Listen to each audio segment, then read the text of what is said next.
Perlu nggak sih ada identitas agama di dalam KTP kita gitu? Bagi diri pribadinya amat sangat perlu kalau kata saya. Kenapa? Karena itu nggak cuma jadi kamu berarti bakal penampilannya kayak gini karena di KTP tulisannya Islam.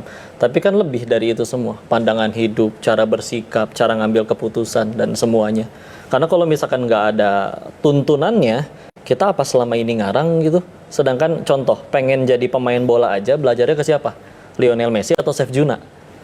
Jelas Lionel Messi gitu kan. Kecuali kalau pengen jadi koki ya belajarnya ke itu. Sedangkan kalau saya dulu mikirnya mati bakal, sukses pengen, mulia pengen, nggak cuma di dunia tapi bahkan di setelah kematian, bahagia juga pengen. Tapi orang tua tahu nggak di Thailand jadi bandar Pada judi? akhirnya tahu.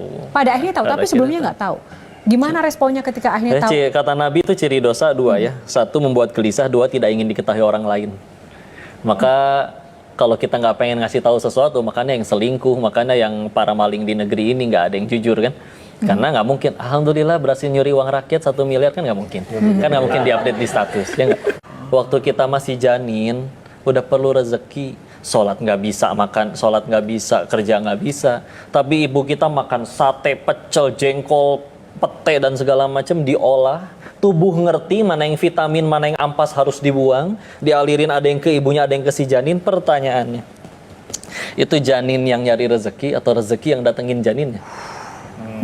Rezeki yang datengin janinnya. Terus kamu udah gede, hey, bisa kerja, bisa sholat, bisa minta, bisa sujud minta pada Tuhanmu, segitu ragunya sama Allah. Si akal yang dibangga-banggakan kayak, ih aslinya saya teh bodoh ya, masa kayak gitu aja nggak kepikiran. Yang biasanya dapat uang banyak sekarang nggak dapat. Ya kan gitu, aduh gimana nih. Pasti kalau balik lagi juga, pasti akan menemukan kejenuhan dan kebuntuan yang sama. Kalau ujung-ujungnya bakal nyari Allah lagi, ya ngapain atuh bolak-balik. Mending kalau masih pas balik lagi masih ada umur. Kalau nggak ada, Itu gimana ya, masih muda, masih panjang gitu kan, jadi pendakwah gitu, itu selalu terngiang-ngiang tidak untuk? karena kan sebetulnya malu itu sebagian dari iman. Dan kadang memang caranya kita itu memang harus maksain. Malas ngaji, paksain ngaji. Malas baca Quran, paksain baca Quran. Untuk saya pribadi ya. Karena memang bagi saya lebih baik untuk memaksakan diri ke surga daripada sukarela ke neraka. Baik. Tapi gue ngeliat ada teman gue yang tiba-tiba hijrah, teman gue yang tiba-tiba jadi rajin sholat, itu tuh gue kayak, lo ngapain sih pada kayak gitu? Ya makanya kan tadi ketika dibilang maksiat ada nikmatnya, terus ibadah juga ada nikmatnya sebetulnya.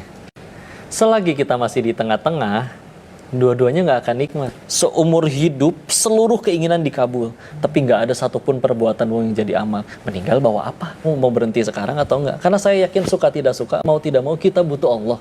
Tapi kan pilihannya dua. Mau datang dengan sukarela atau harus diseret dulu? Iya, Oke.